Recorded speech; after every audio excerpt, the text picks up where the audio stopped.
Perkenalkan, nama saya Dorcas Raja dengan NIM akhir 2001 dari Fakultas Ekonomi dan Bisnis Universitas Udayana Bali. Di sini saya akan membawa materi yaitu pengangguran, di mana pengangguran atau tunakarya adalah istilah untuk orang yang tidak bekerja sama sekali, sedang mencari kerja, bekerja kurang dari 2 hari dalam seminggu, atau siapapun yang sedang mencari pekerjaan yang layak. Pengangguran secara keseluruhan karena jumlah angkatan kerja atau pencari kerja tidak sebanding dengan jumlah lapangan kerja yang mampu menyerapnya. Masalah pengangguran ini yaitu berkaitan dengan pendapatan, produktivitas, dan pendapatan masyarakat akan berkurang akibat timbulnya masalah kemiskinan dan masalah sosial lainnya. Di sini adapun jenis-jenis pengangguran berdasarkan sebab terjadinya. Yang pertama itu yaitu pengangguran normal, di mana pengangguran normal ini adalah pengangguran yang disebabkan oleh sistem yang tidak bisa mempertemukan antara pembuka lowongan kerja dan pencari kerja, entah itu karena kendala informasi, waktu, ataupun geografi. Yang kedua yaitu pengangguran siklikal, di mana pengangguran ini terjadi karena maju mundurnya ekonomi suatu negara. Ketika perekonomian mengalami kemunduran daya beli, masyarakat pun akan menurun. Akibatnya perusahaan akan mengurangi produksi dan perusahaan yang banyak menghentikan karyawannya. Yang ketiga itu ada pengangguran struktural, di mana pengangguran struktural adalah jenis pengangguran yang disebabkan oleh perubahan struktur perekonomian.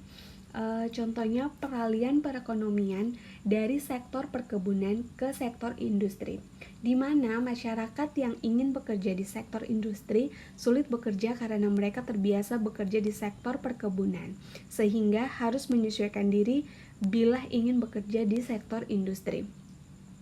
Yang keempat itu pengangguran yang diakibatkan oleh teknologi. Pengangguran teknologi disebabkan oleh adanya peralihan dari tenaga kerja manusia menjadi mesin. Perusahaan biasanya lebih memilih menggunakan tenaga mesin dibandingkan tenaga manusia karena lebih cepat, mudah, dan hemat biaya. Selanjutnya yaitu jenis pengangguran berdasarkan lama waktu kerja, di mana yang pertama itu pengangguran terbuka. Pengangguran terbuka adalah keadaan seseorang yang sama sekali tidak bekerja dan sedang berusaha mencari pekerjaan. Pengangguran terbuka disebabkan oleh lapangan kerja yang tidak sesuai atau tidak adanya kecocokan antara lowongan kerja dan latar belakang pendidikan. Yang kedua itu yaitu pengangguran tersembunyi, di mana pengangguran tersembunyi ini ialah pengangguran yang pada seseorang yang mempunyai pekerjaan tetapi produktivitasnya rendah, entah itu karena ketidaksesuaian latar belakang pendidikan dengan pengalaman kerja atau lainnya. Pengangguran jenis ini menyebabkan produktivitas kerja yang rendah. Yang kedua yaitu pengangguran bermusim, di mana pengangguran musiman ini adalah pengangguran yang tidak dapat bekerja ketika pergantian musim.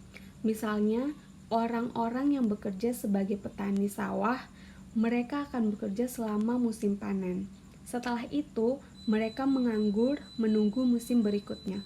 Begitu misalnya dengan para nelayan. Selanjutnya yaitu faktor penyebab pengangguran. Demikian presentasi saya untuk materi perekonomian Indonesia tentang pengangguran. Semoga materi ini dapat digunakan dengan sebaik-baiknya dan bermanfaat bagi semua yang membacanya. Terima kasih.